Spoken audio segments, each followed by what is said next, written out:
Hey, mental workers. Welcome back to the Mental Work Podcast for early career psychologists. Now, do you remember when you were a provisional psychologist? Perhaps you are one right now. I've got one with me here today as our guest, and they're going to talk about what happens when you have a life and you also are a provisional psychologist and the two collide. What happens? How do you get through it? And what are the challenges that you face during this unique period of being a provisional psychologist? The person I have with me here today, her name is Betty Farrell, and she's a provisional psychologist. Hi, Betty. Hi, how are you going, Bronwyn? Yeah, well, thank you. I'm so pleased to have you on because, as I said to you off air, we haven't had a provisional psychologist on the podcast. And so I'm really excited to get this perspective of somebody who is in the thick of it. I feel like we sometimes get people who are like 30 years on the other side, and we don't actually hear from people who are going through it right now. I agree. I think it's boots on the ground. I think it's in that moment, and I think it's that transition from your personal life into your professional life that brings a lot of that early work challenge. So I'm pleased to be talking about it today. Yeah. And so, Betty, I want to start really in the thick of it.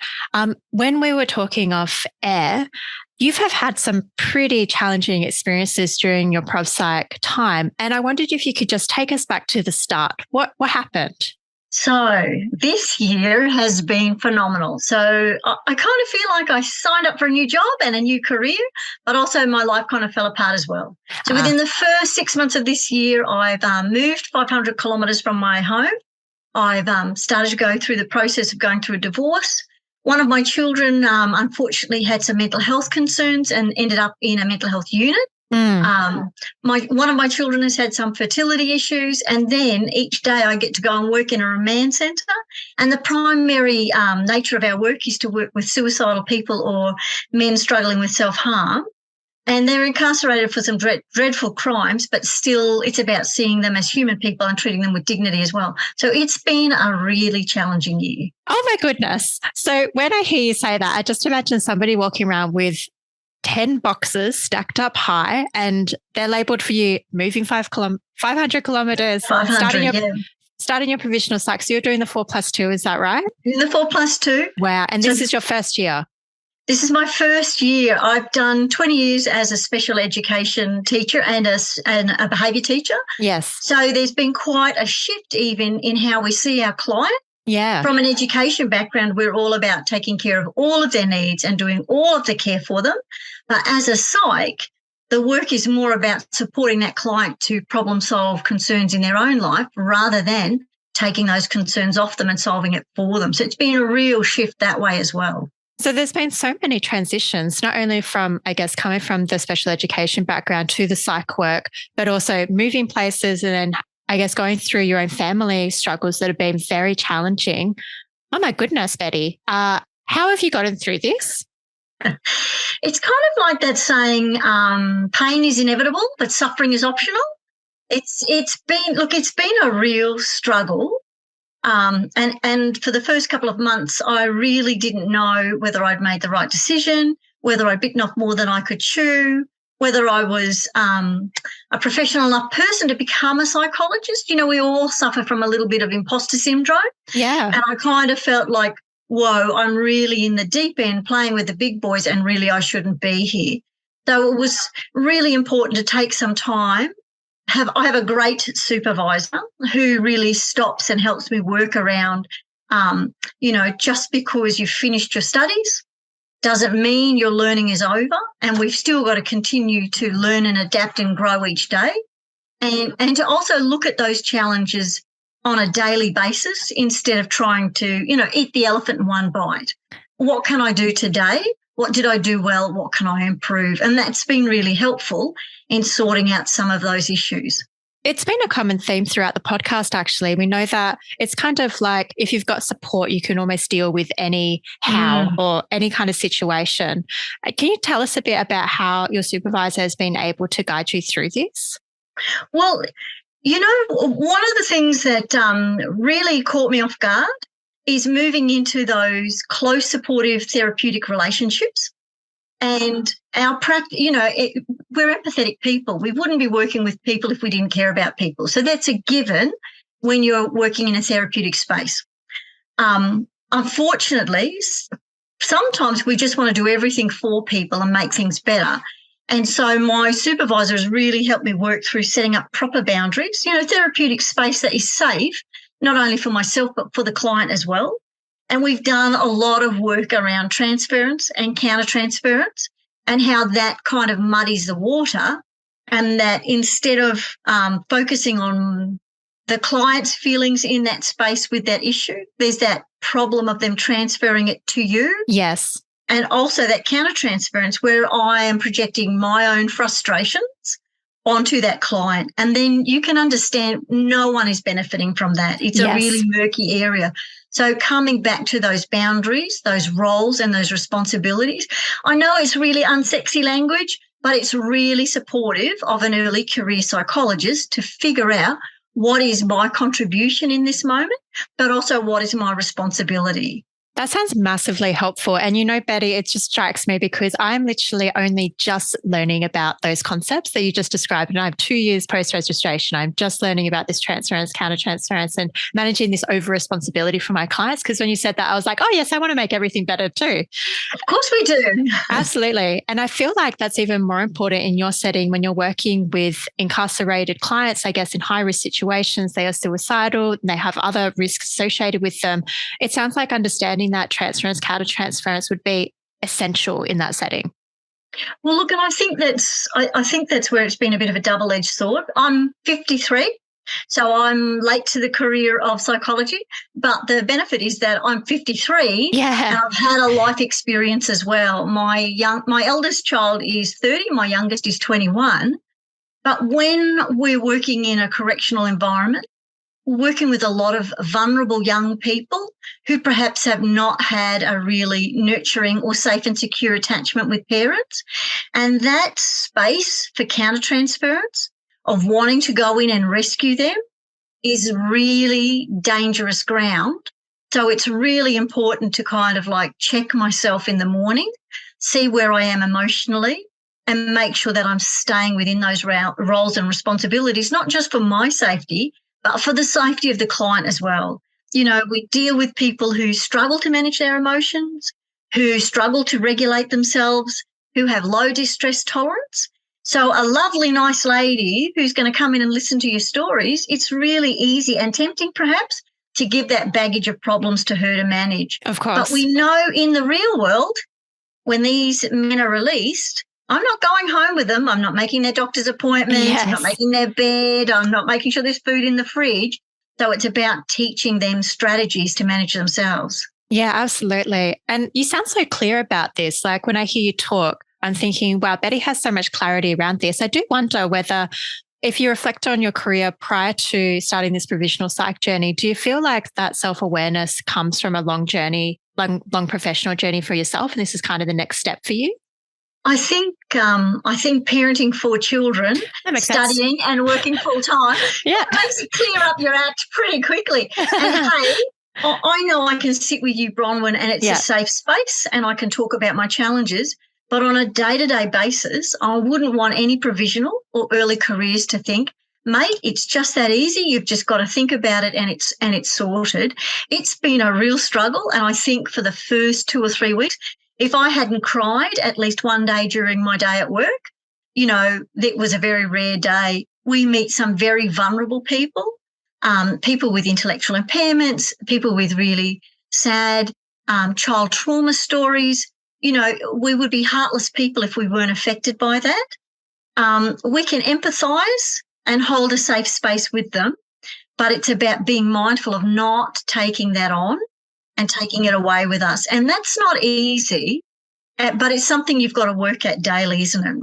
Absolutely. And I really appreciate you not sugarcoating it because it is really hard and we are human and we're also very empathetic people. So to pretend that we can just automatically put up that wall between us and very vulnerable people we see, I feel like it's impossible. There's going to be some stuff that you're going to cry about when you get home that's really going to affect you. Oh, and it does. One of my children has a neurodevelopmental disorder and has struggled with mental health concerns for the last 6 years. So I recognise the exhaustion in those that care for people with mental health conditions.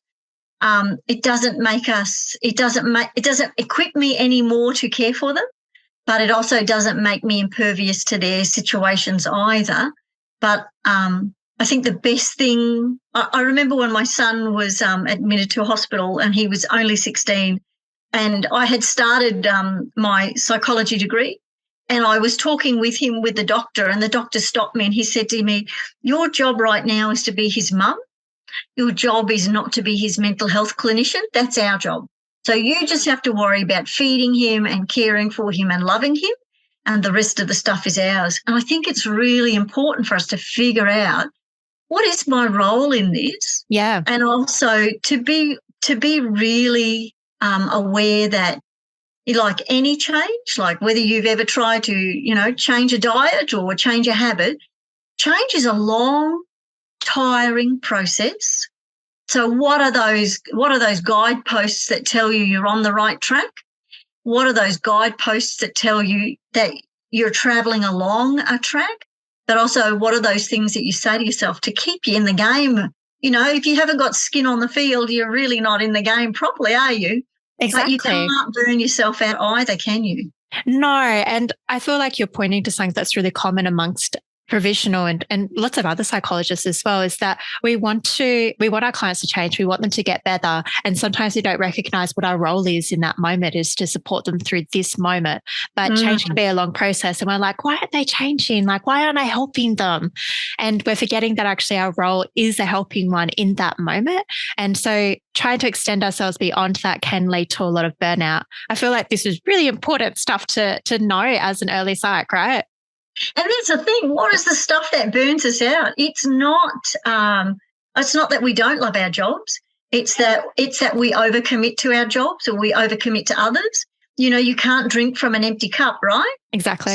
So when are we taking care of ourselves? We say to our clients, hey, I can see we've identified this is our issue. We've identified this is our technique that we're going to use to manage that issue. So we're going to practice that and revisit it.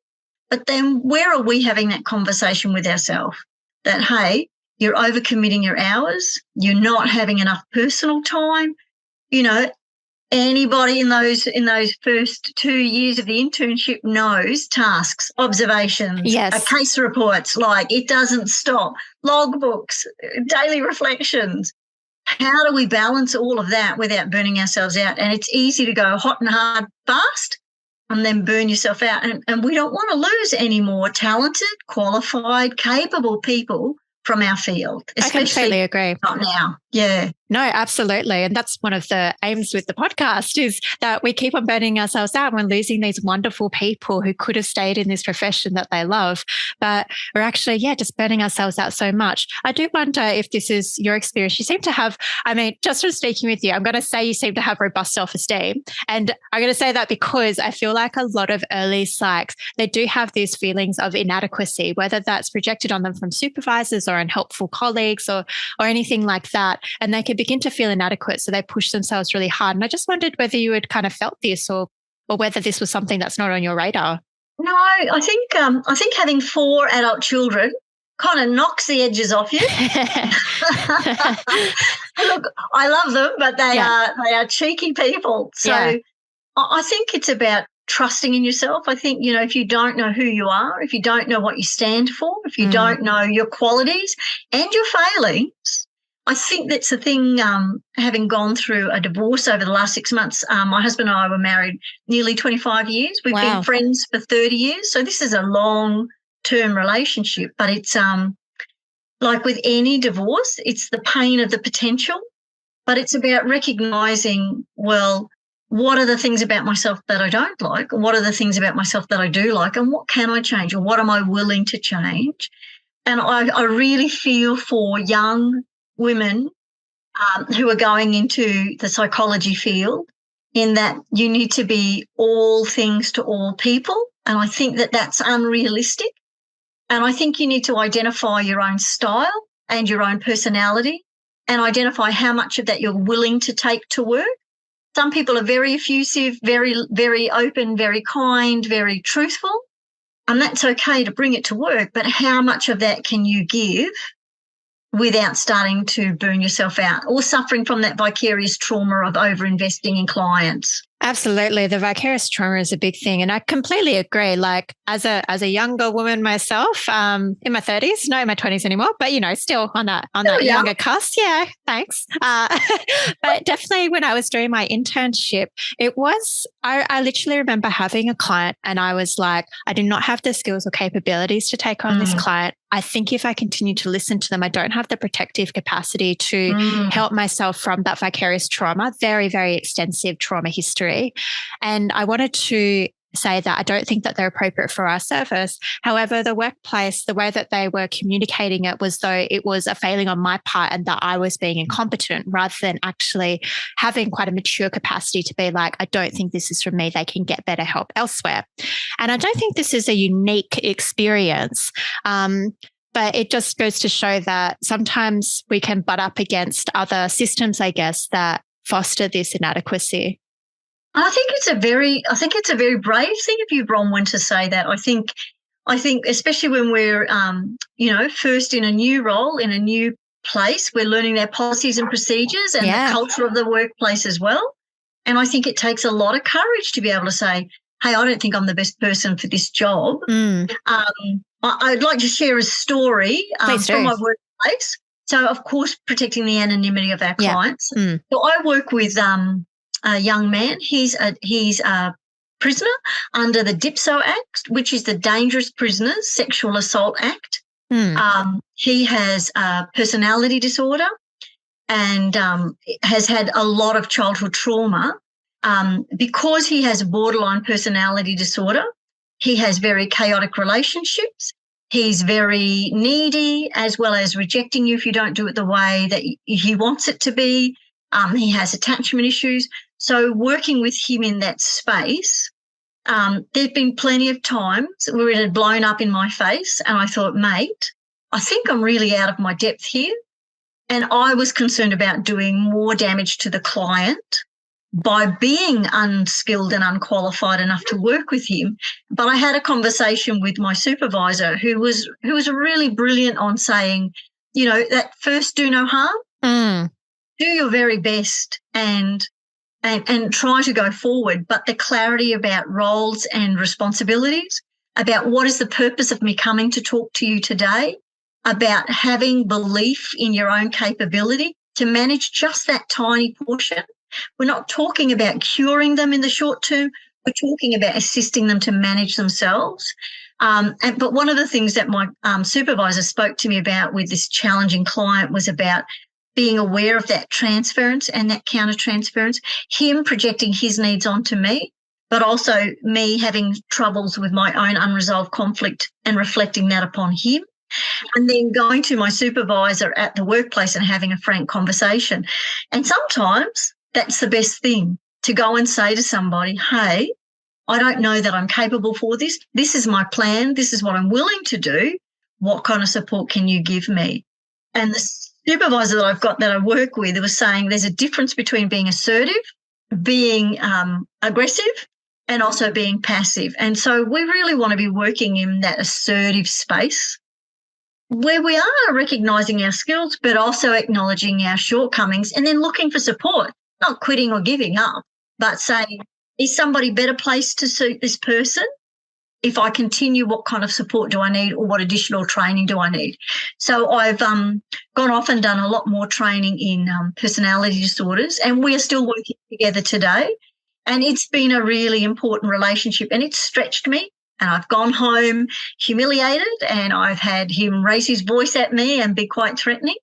But it's about coming back and putting that role and responsibility back into place, but keeping yourself safe. So I wouldn't recommend it for anybody, but you need to measure that. You need to be brave enough to go to your supervisor in the workplace and say, hey, I think I need some support or a conversation about this at least. What I'm hearing with that as well, it's really coming back to that importance of knowing what you are doing and why, and what you can do and what you're willing to do and what you're capable of doing as well. Like it sounds like getting really clear on that in your head with the help of a supervisor as well seems to be really crucial, because then in every interaction, you're like, here's what I'm here for. Here's what I'm doing. Here's what I can do. Does that sound about right? Yeah, and here's what I won't do, and here's what I won't accept. Yeah. Mm. You know, look, and that's the fortune of being a high school teacher for 20 years. Yeah. You know, it's a bit of a war zone out there sometimes. But being able to say to people in a way that they can hear it, what you're doing now is not okay by me. Yeah. These are your options. You can take a break and we can come back later, or you can just stop what you're doing and we can keep going. But it's about, I think the best thing is about finding those sentences, working them out with your supervisor so they roll off your tongue, so that when you're in a hot spot, you're not thinking, oh, crikey, how do I shut this down? How do I stop this from getting, we start to panic and, our frontal cortex turns off and we're living in limbic world and it's all emotion. So how do we go about managing that? And I always think the best way is to have a few sentences up your sleeve that this is the way I'm going to manage it. Because when your brain goes offline, you just need that automaticity to kind of have that come off. Yeah. This is who I am and this is the line. If you don't know the line, your client is not going to know the line. So you really need to know the line for yourself. Yeah. I think the other thing is one of the important things is grounding yourself. I have a process when I drive into work. I listen to music in the car on the way. I take time to breathe and I take time to remind myself, I'm just doing today. This is my workload for today and I'm just doing today. I find that when we go into things and we are a little dysregulated, if I've come into work and I'm upset about the divorce or selling my home or those sorts of things, it's easy to get caught up in the distractions or the manipulation of others. But when we are grounded and when we are settled, we come in with a calm sense of space and a calm sense of what we're doing. And it kind of encourages others to also settle themselves a bit so that they can do that work with you. So you really need to have, what is your process? What is your way of managing yourself? How do you regulate yourself? Can you regulate yourself by yourself? Do you need to co-regulate? Have you got a safe person in the office that you can talk to? And that's not to say that I haven't come back after dealing with some of our clients and had a big cry. Yep.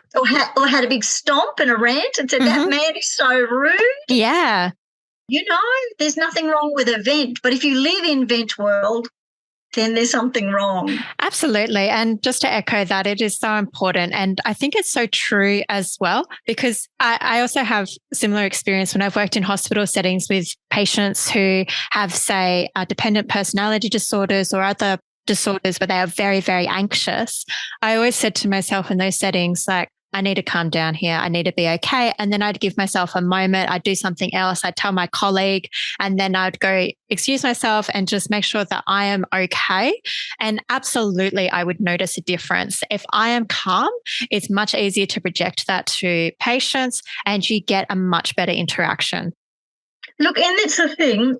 I would hope all of our early career psychologists would know Viktor Frankl's work, A Man's Search for Meaning. Yeah. And he has a saying that between stimulus and response, there is a space. Yes.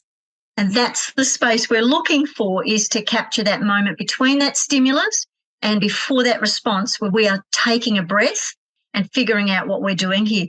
And that's the thing when we work with challenging people who maybe have mental health conditions that they don't understand or are untreated, or they've engaged in substance use and that's affected their cognitive reasoning, or they've got personality disorders and they are entrenched in those roles.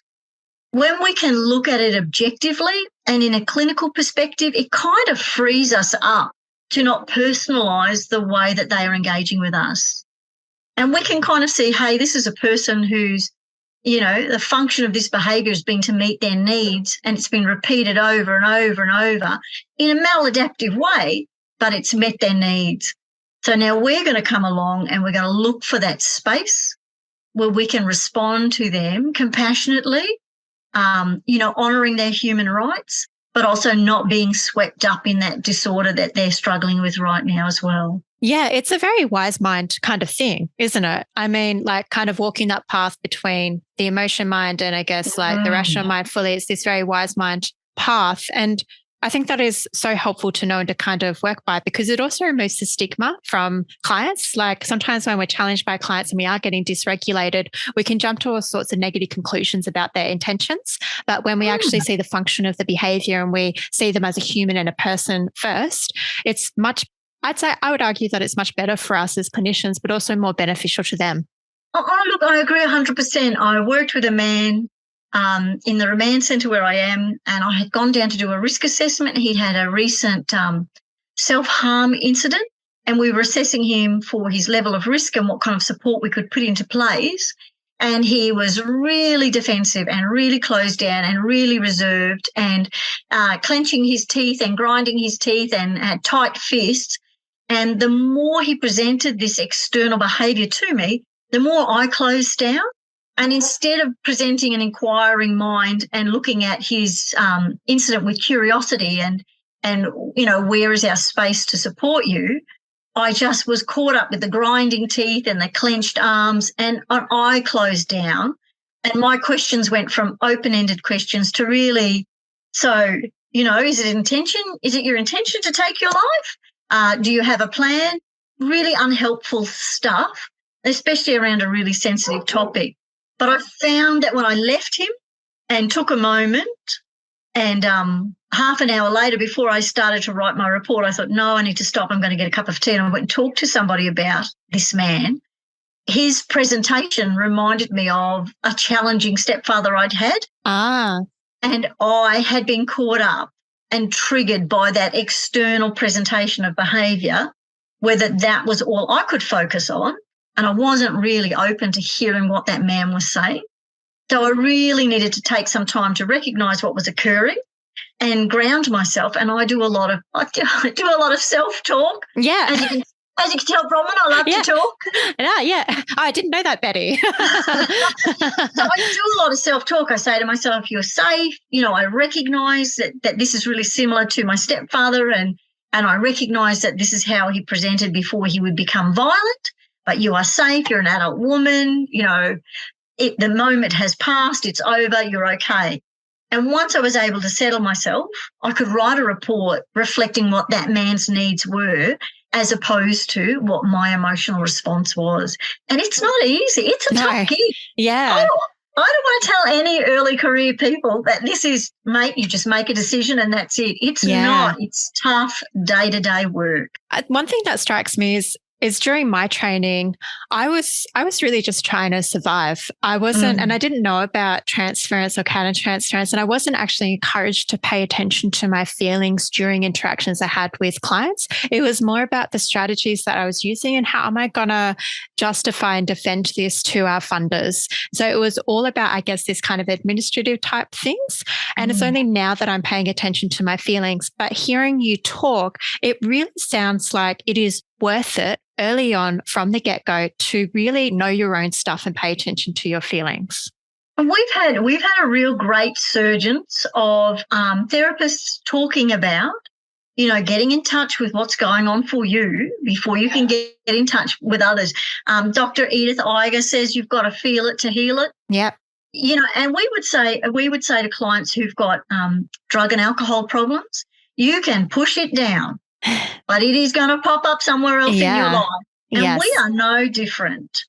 If you're going to push it down, it's going to pop up somewhere else, and it'll pop up at a time when you're not ready for it. So let's embrace it. I agree. Because I was going to say, I feel like sometimes we're just early on, it's just so hammered into us. It's almost like pretend that you are not a human. You are just a professional. Just try and be like professional as you can. And if you have any human qualities, you're a failure. You bad psychologist. Like this is kind of the internalized messaging that I received. And I feel like that's really unhelpful. What do you think? I agree with you 100%. And there's that imposter syndrome. Because, but we are empathetic people. We would not be in this field if we did not give a damn. So we just need to really accept that about ourselves and figure out for ourselves how much of who I am do I want to take to work. What is my work face compared to what is my family face, compared to my friend face, compared to my wife face. But also we do need to accept that this is who we are. And you're so right.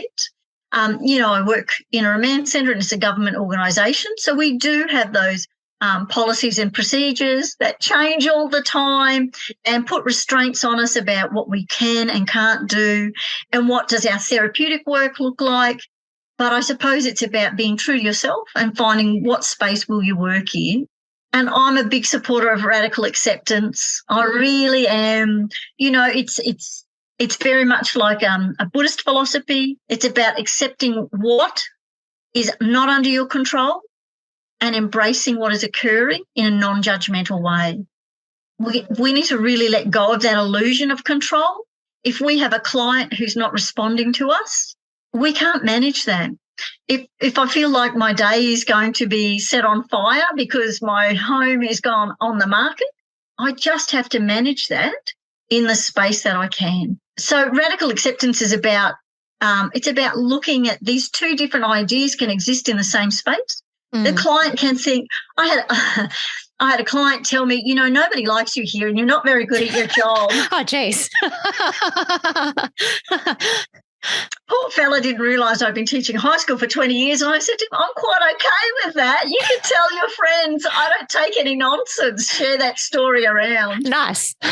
But, those two ideas can exist in the same space. He can think that I'm pretty crap and bad at my job, and I can still think my job is not to come and make you like me. Yes. My job is to help you reflect on some of the behaviours that have brought you here. So it's challenging, but, it's something that we've got to learn to do, I think. Yeah, Betty, how do you have the time to be this self-aware? That's what I want to ask. I'm just like, oh, my God, with the 4+2, you've got so much to do. And I don't know. I think if you set fire to your life and there's nothing left but ashes, you just get on with it, don't you? Yeah, cool. Look, and I acknowledge that I'm much more fortunate than younger women or young or men, I should be fair, who've got families and, who are just raising small children as well as balancing a home, as well as balancing work, as well as balancing supervision. That's really tough. But, I find if I'm not taking my time to take a breath and to manage what I can manage and to let go of what I can't manage, then I go under. And that's not really a good space to be in. Yes. And it's not help to anybody. It sounds like you really value your own health and well-being as well. Definitely. And that's the thing with vicarious trauma and secondary stress that we receive from exposing ourselves to people with challenging lives as well.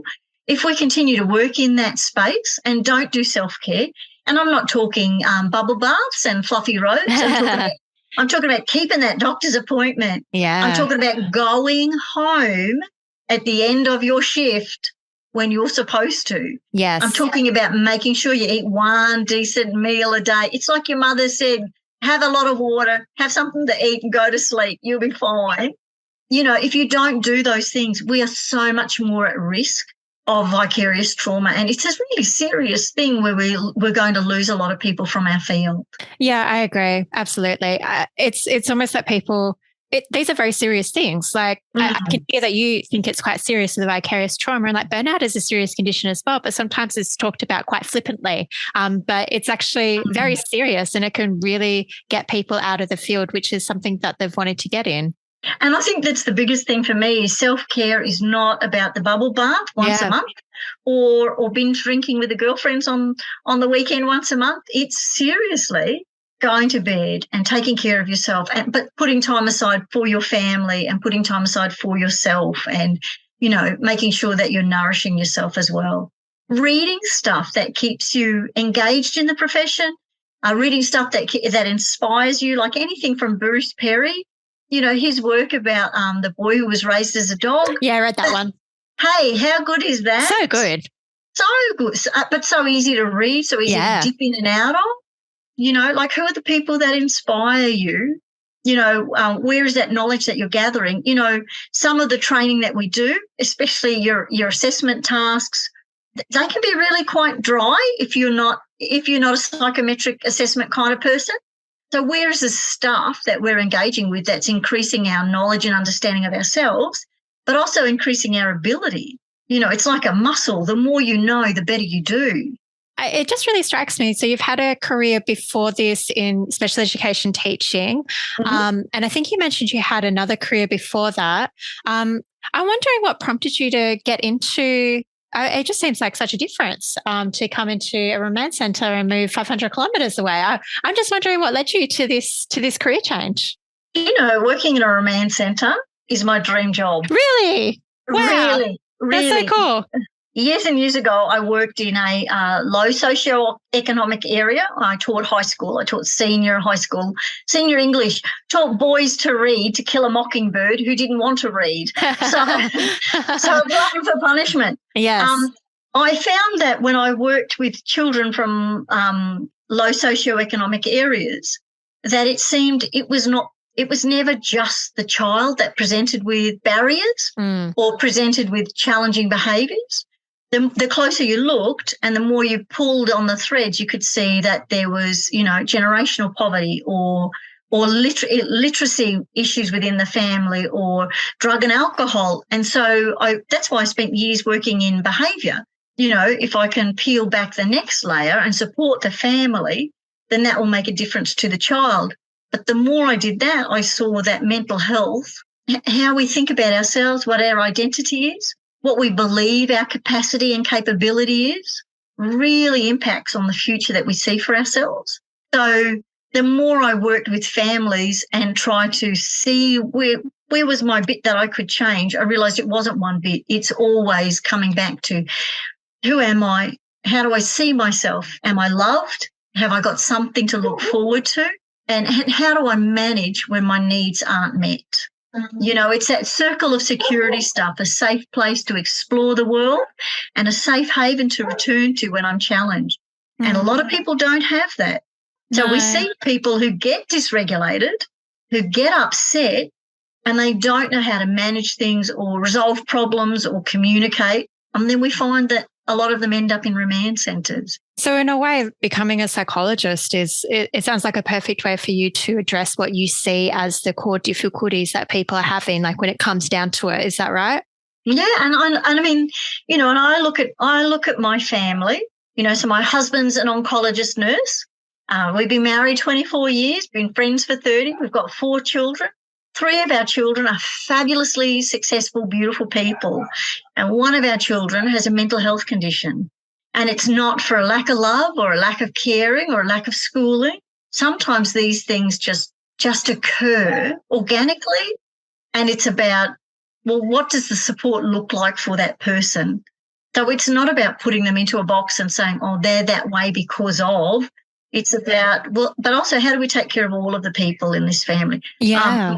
My youngest daughter's told me the other day that I was a bad mother when she was growing up because we were so busy focused on our son's mental health concerns and his neurodevelopmental disorder before the mental health became an issue, that we were not really present parents for her. That's a really tough thing to hear about yourself. Yeah, it is.